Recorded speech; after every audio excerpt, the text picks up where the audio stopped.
Good day everyone, let's continue the chapter 16 which is all about the race and ethnicity. Today we're going to discuss the new ethnic challenges for US society. So una na nga dyan is yung German Americans. During the 17th century, approximately 7 million people born in the area now known as Germany settled in North America.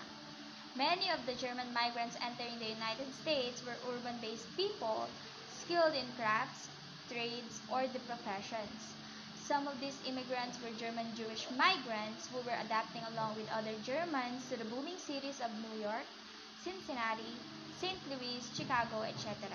So dito, ipinapakita na sobrang daming bilang ng mga tao or ng mga German Americans ang nanirahan sa tinatawag na Germany ngayon na nagsettled noon sa North America.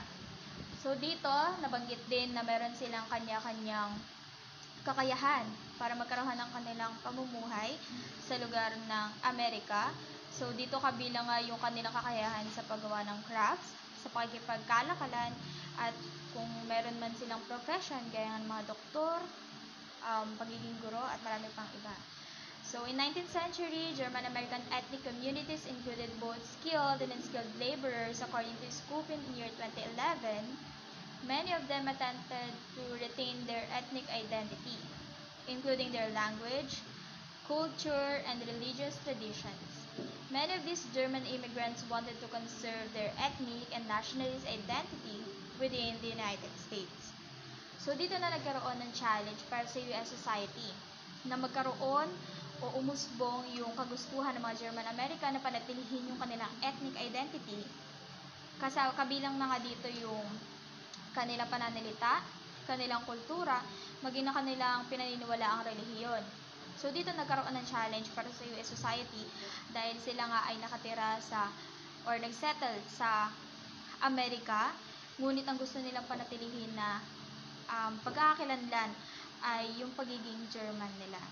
So dito nagkaroon ng pagtatalo or diskusyon patungkol sa kanilang pagkakakilanlan, na kung saan sa pagpapatuloy nila sa kagustuhan nila na panatilihin yung ethnic identity na meron sila, ay nagtayo na sila ng kanilang iba't ibang institusyon, kabilang na nga dito yung mga churches, mga business, mga departamento, na kung saan yung mga nagtatrabaho doon, yung mga tauhan doon, kapwa nila mga German migrants.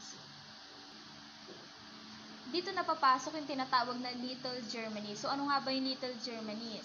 So, it is the endeavor to preserve German culture in the United States, even led to a proposal to establish an exclusive German state in the Union, according to Cornell and Hartman in year 1998. So, dito may tinawag ng Little Germany.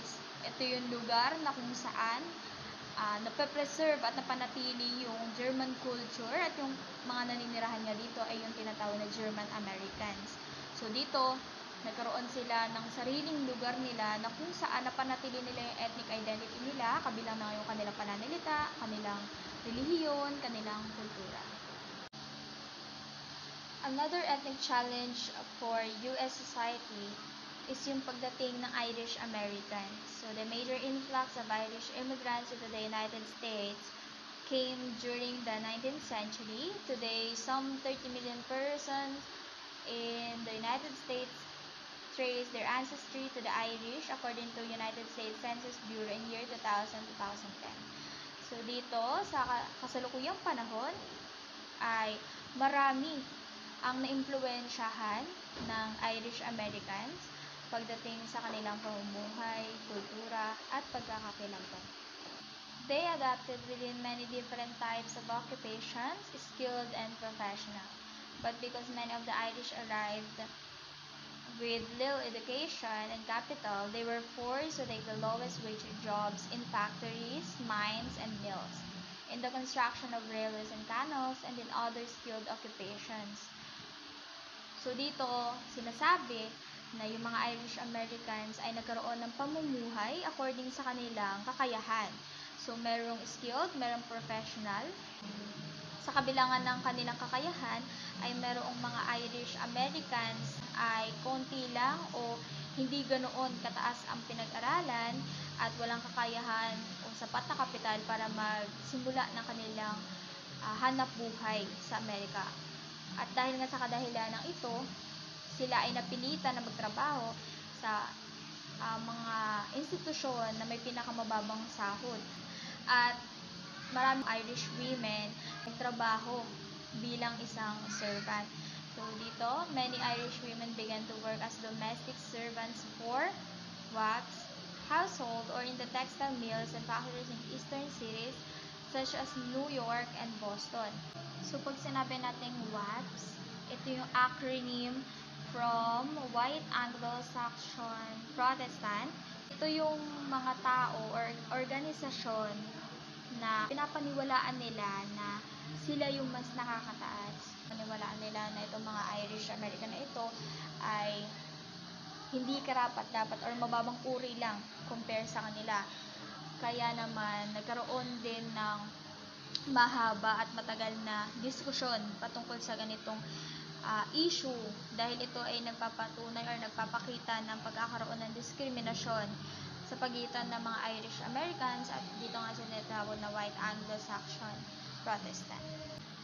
Next, as Irish and German immigration increased in the 19th century, xenophobic sentiments, fear of foreigners helped usher in nativistic movements among WACs. No nothing political party aimed to elect only WACs to political office to fight against Roman Catholicism and to restrict citizenship and voting rights to immigrants who had resided in the United States 21 years instead of the 5 years required by law. Ito na nga yung challenge para sa US society.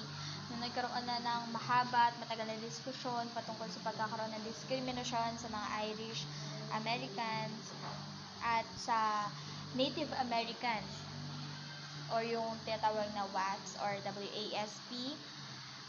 At dito nabuo ngayong known nating political party na kung saan ito yung political party na tuwing magkakaroon ng diskusyon ay lagi nilang sinasabi na wala silang alam patungkol sa issue. So itong political party na ito ay nilalabanan yung paglaganap ng Roman Catholicism sa Amerika at itong known nating political party ay pinaiting nila yung citizenship ng mga migrants dito sa bansang Amerika. Instead of 5 years na nire-require ng law, kinakailangan na 21 years na sila naninirahan or nakatira sa bansang Amerika bago sila ituring na citizen. So during World War I and World War II, extensive anti-German prejudice and discrimination emerged within American society. So ito nga yun, noong World War I and World War II, so nagkaroon ng matinding anti-German prejudice and discrimination noon sa American society. Yung halimbawa na nga dito is yung mga institusyon na nagpapaskil sa pintuan ng kanilang mga establishmento na nakalagay na no Irish need apply. So nagpapakita ito ng discrimination sa mga Irish American na nakatira doon. Okay, let's continue the topic. Sabi dito is about 9 million Americans daw is natagpuan yung mga ninuno nila sa Poland. Then maraming Polish immigrants na kumalat sa sa iba't ibang panig ng Estados Unidos. So nandito yung mga cities ng Pittsburgh, Cleveland. Sa Midwestern naman is yung sa Toledo, Milwaukee, Minneapolis, St. Louis, Chicago, and Detroit.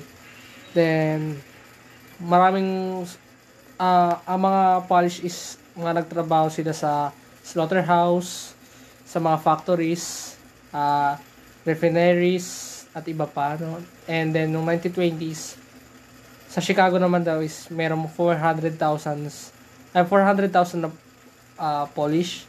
Then, sa New York, meron mga 200,000. Sa Pittsburgh is 200,000. Buffalo, 100,000. And etc. So, with the unprecedented immigration, sa United States galing sa south and eastern part ng Europe sa loob ng 2 dekada, no? Then ang Italian and Poles is maraming kinaharap na diskriminasyon at prejudice nung panahon na sa Amerika sila. The next, nagkaroon ng Anglo-Saxon-based racialism. Then, ito yung means na scientific racism sa kanila noong 1980s tsaka 1990s. Nabuhay sila sa nabuhay talaga sila sa United States bilang immigrante, no? Galing South and Eastern Europe. Then Italian race and Polish race, ayun nga, na-classified sila as to inferior in contrast dun sa Northern European. The next, and yung IQ test at literacy test is binigay sa kanila na umiscore naman sila ng average. Okay. Okay, yung IQ test nila is mababa kaysa sa mga Amerikano. Then, kaya nagkaroon talaga ng racist sa mga panahon nila.